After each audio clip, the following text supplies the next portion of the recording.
I'm going to go ahead with the meeting beginning ritual. 起立，面向佛堂，参加三鞠躬、一鞠躬、再鞠躬、三鞠躬，参加各位点传世一鞠躬，开班一鞠躬，请坐下。Please be seated. This is the talk I would have given, I guess it was a week or 2 weeks ago, had we not driven through an enormous pothole and virtually destroyed the front end of my poor little van. I sent Derek a picture of my van sitting on the donut, the little tiny spare tire that took the better part of almost 3 hours to change. Like so many things in life, you never go through the exercise of changing a tire in a car once you purchase it and figure all of that out, because you virtually never need to. It doesn't happen real frequently that you'll lose a tire, and so you discover lots of fun things, like when you bought the tires, the folks at the tire place took an air wrench and ran the lug nuts on the rim down so tight that it required me to stand on the lug wrench and pull myself towards the back of the van while simultaneously jumping down on this thing to get the lug nuts broken free. It took 3 of us to get that job done. Well, which is why Derek wound up getting a message that said I was likely going to miss him.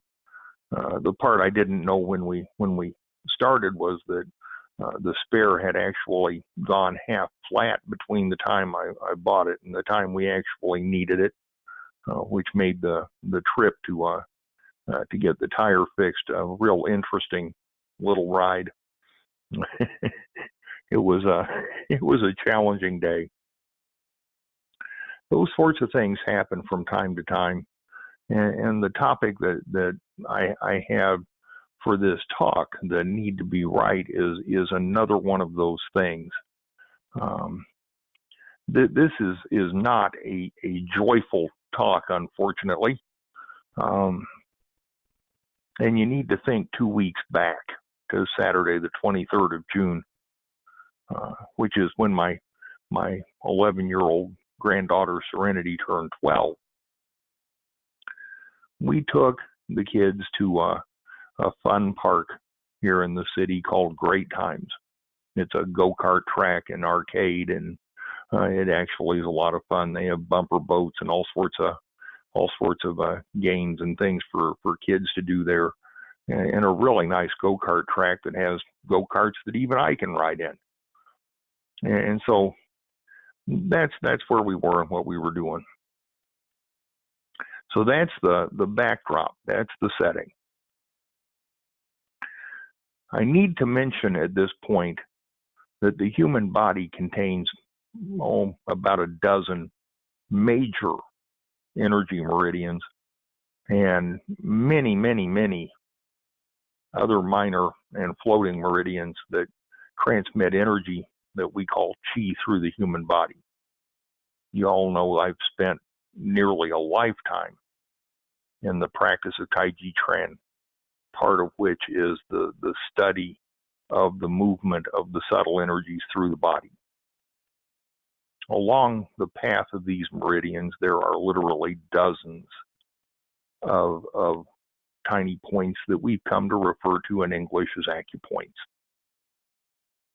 And virtually everybody in the West has heard of acupuncture and acupressure, even if they've never heard of Tai Chi Chuan or any other martial science.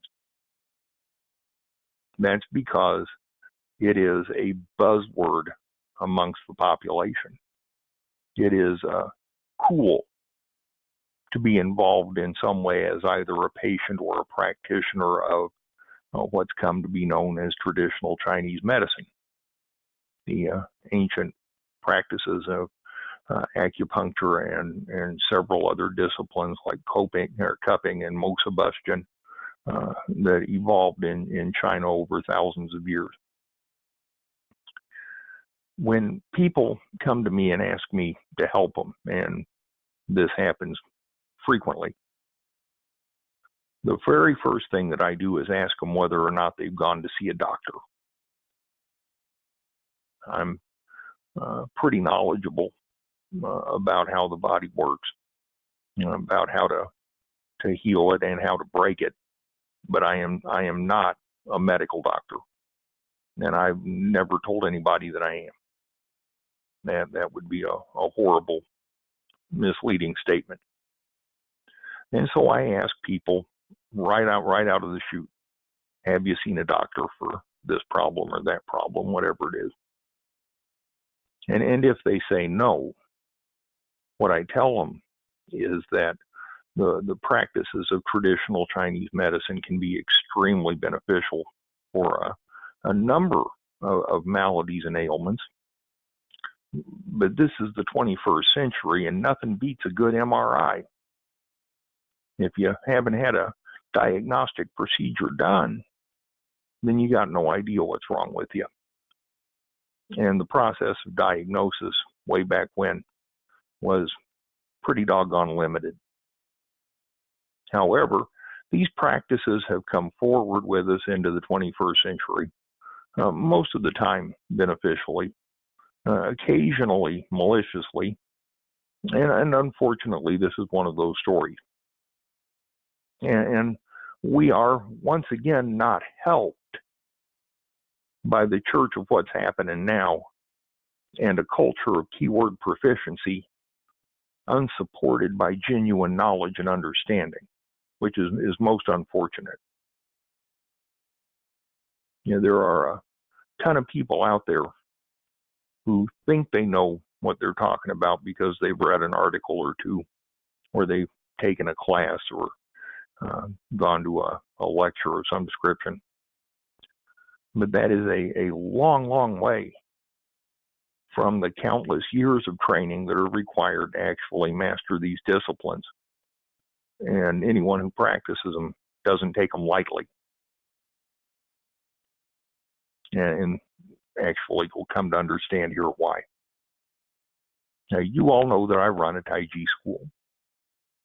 I actually am very proud of my little school. I've managed to coalesce a group of 15 people that have been training together now for a number of years. And we've got some extremely proficient practitioners within the school now because we've been together long enough to actually advance. I'm not training half a dozen new people every Saturday and Sunday, which is great. We've stabilized. The class for health and relaxation is growing, but the class for self-defense and the understanding of the applications of Tai Chi Chuan is very stable. And on this day, my granddaughter, who just turned 12, was allowed to come to the Tai Chi school for the very first time. As a rule, I don't train children. What I do is dangerous, and quite frankly, children shouldn't necessarily understand some of those techniques. They lack the maturity to know when to use them and when not to. And so, as a rule, I don't train kids. They've got to be at least 12, 13 years old and able to understand the consequences of their actions before I'll even consider it. And so this was a big deal for Serenity. First of all, because she usually lives with her mother out in California, so she was visiting her dad and got to spend a couple of months with him. And because this was the first time that she was actually allowed to practice. And Serenity demonstrated a pretty significant natural ability. She has an affinity for the Tai Chi practices. She has a good deal of flexibility, a lot of strength, really good hand-eye coordination.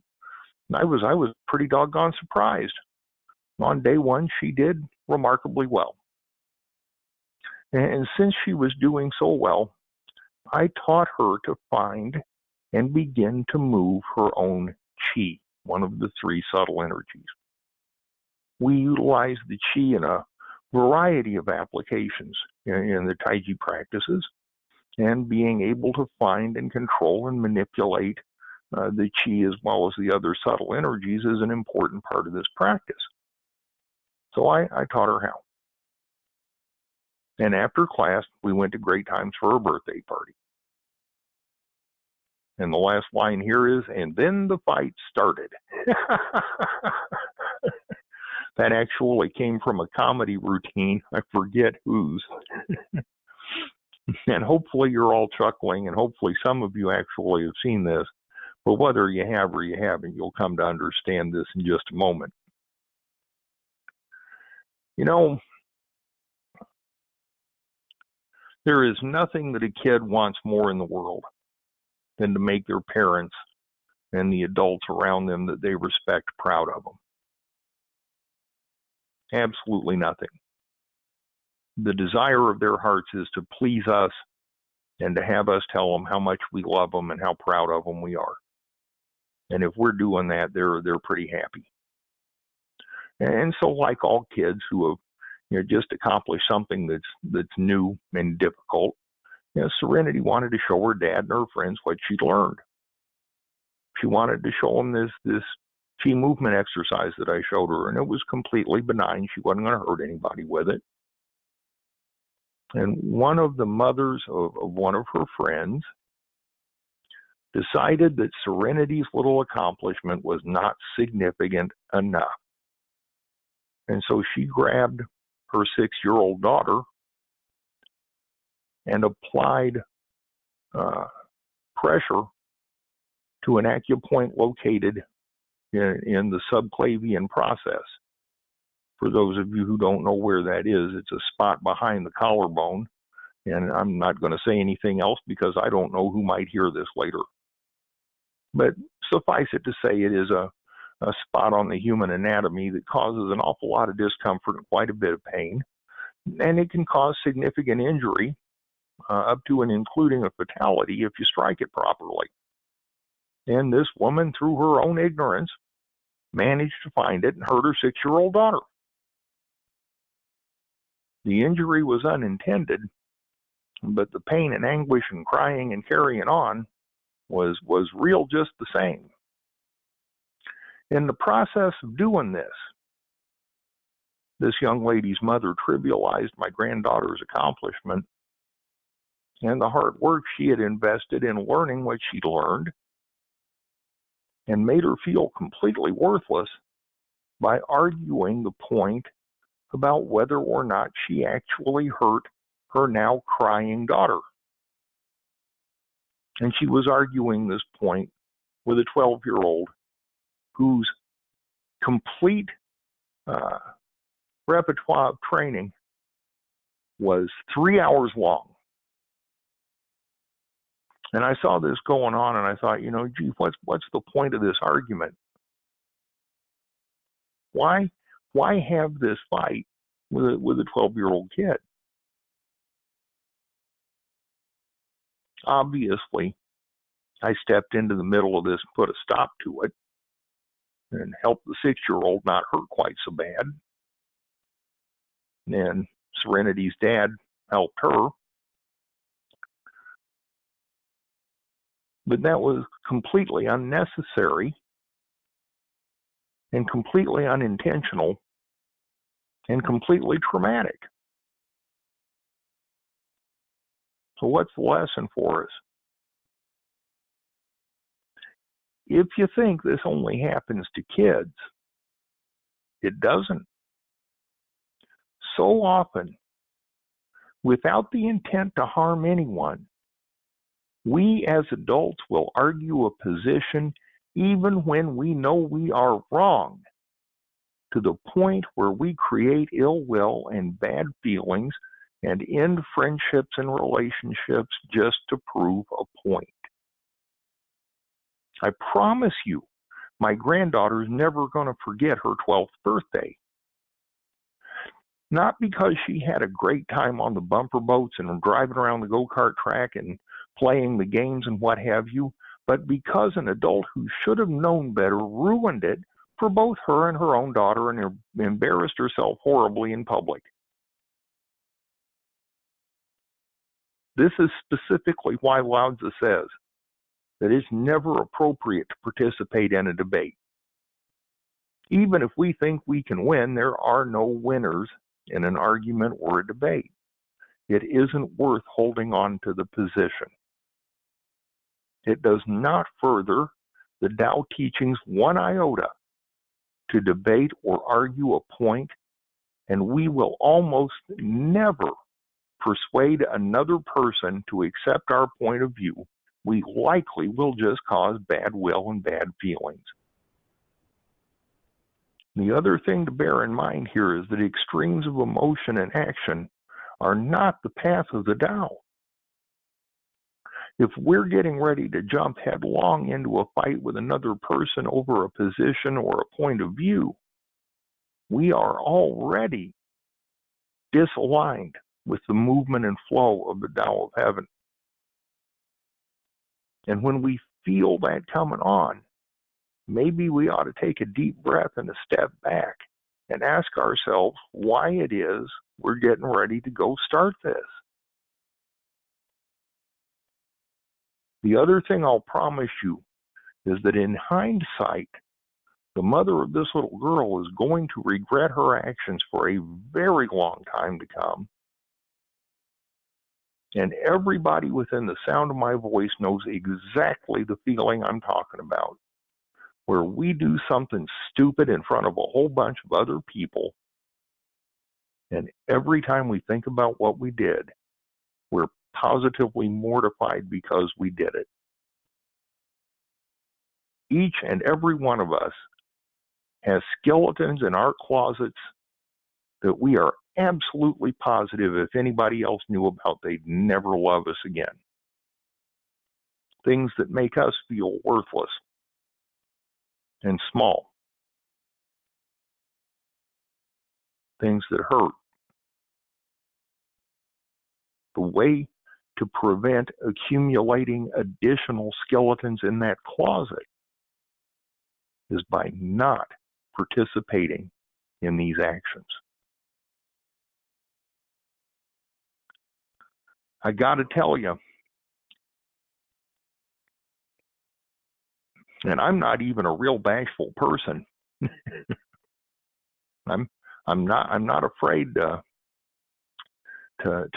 step into a situation and set things right. I was astounded at the behavior of this little girl's mom. Positively astounded. Couldn't believe it on so many levels. I was sitting right there. If she wanted to try and hurt somebody, she could have tried that with me. I'd have let her. But she picked on her 6-year-old daughter. I was absolutely incredulous, virtually beyond words. Can't imagine why anybody would do that. But as this situation unfolded, I was also reminded in very graphic detail why the Tao teachings say not to meddle, not to debate, not to argue, not to engage in those sorts of behaviors.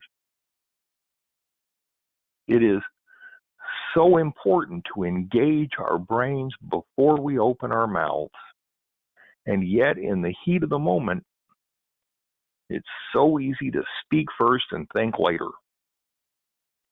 We've all done it. We all do it.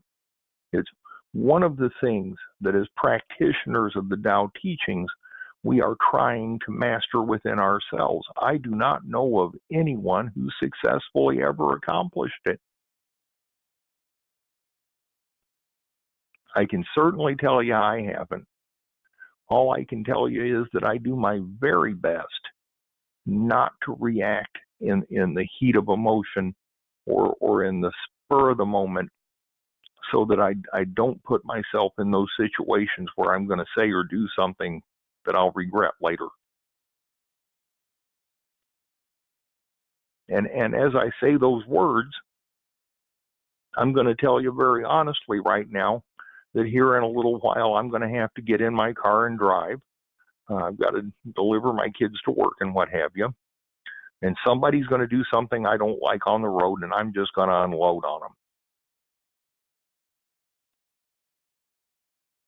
And I know that's going to happen, and I'm working really hard to stop that from happening, because it does not represent the best side of me. and yet it's going to happen. Why? Because everybody else on the road, other than myself, of course, is either an idiot or a moron. And none of them know how to drive. That's a technical fact, by the way. Please don't believe that. It is much more difficult to employ this teaching than it is to talk about this teaching.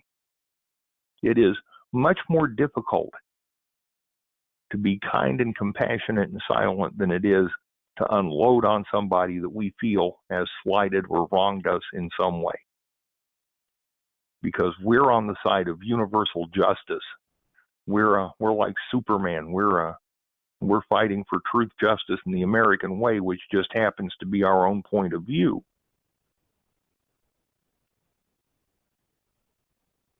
And it is extremely difficult to rein in that emotional, anger-based or jealousy-based or pride-based response, and to allow compassion and kindness and gentility to rule the situation, or at least to remain quiet.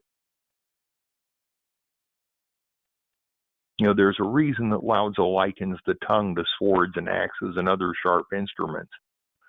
What we say has the potential to cut much deeper than any sword or any axe could ever cut. A sword or an axe can damage the body, but our words can damage the soul. And so it bears remembering just exactly how deep we can cut another person, so that we maybe prevent ourselves from doing that. Our tongues are sharper than anything that I use in my combat class. It cuts sharper and faster than any weapon I own. And I try to keep that thought in my heart. We need to learn, as part of our Tao path, not only to master the extremes of emotion and reaction, but to master our tongues to save ourselves from the consequences of our own extreme emotions. I'm probably extremely fortunate that there are a lot of windshields between me and the person I yell at when I'm driving. And I notice, because I drive an hour back and forth to work every day, that there are a lot more people on the road that are as emotionally distraught as I am than there are people who are not. And some of them are violent. I'm not considering actually chasing down another driver and wearing them out because they did something dumb. But I have seen that very thing happen. It's difficult to be kind when the examples of poor driving are caused by somebody who's on their cell phone, or putting on their makeup, or putting mustard on their McDonald's cheeseburger, or whatever it is they're doing. In short, when they're not paying attention to their driving. And the stretch of Highway 31 between here and downtown is host to some really serious accidents on a pretty regular basis because of that very thing. That makes me a little more vigilant and a lot more emotional. But one of these days I'll get there. They say knowing you have a problem is the first step to fixing it. Well, okay, I know I've got a problem there. And I work every day to try to lessen it and try to not get too terribly heated. When we give in to those emotions, it isn't just in the moment that we have the problem. We carry that with us for the entire day sometimes. It affects our behavior and our thoughts and our consciousness for quite a while after the events. And so not participating in these kinds of behaviors is an admonition not only to the reaction in the heat of the moment, but to how we view our lives and our circumstances. It's very difficult to be kind and compassionate when we're all upset and angry at somebody else. And it is impossible to maintain tranquility and peace in the heart and mind in that condition.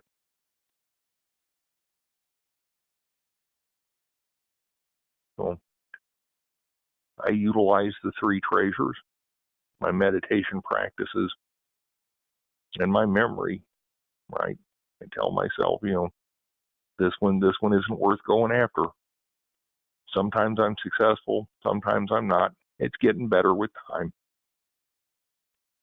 It is a wonderful example of our humanity.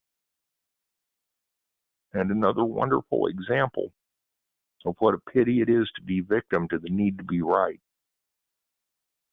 Thank you all so much for letting me share with you. I really hope that something I said was useful.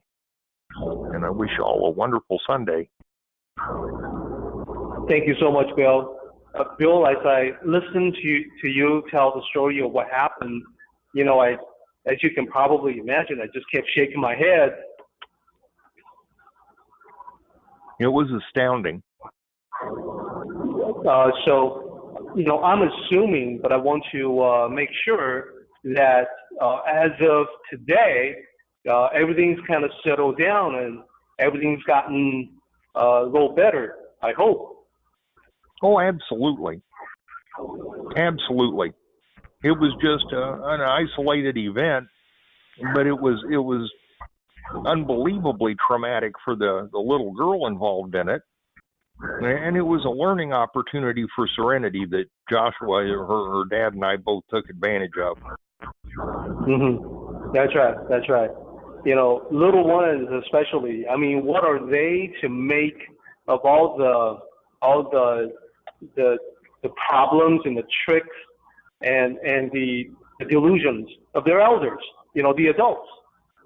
So they are sometimes completely unprepared, for these delusions and behaviors being unleashed upon them. Absolutely. And we're supposed to be the example. We're supposed to be who they learn from. That's right. And, a lot of times I find that we actually should learn from them. Absolutely.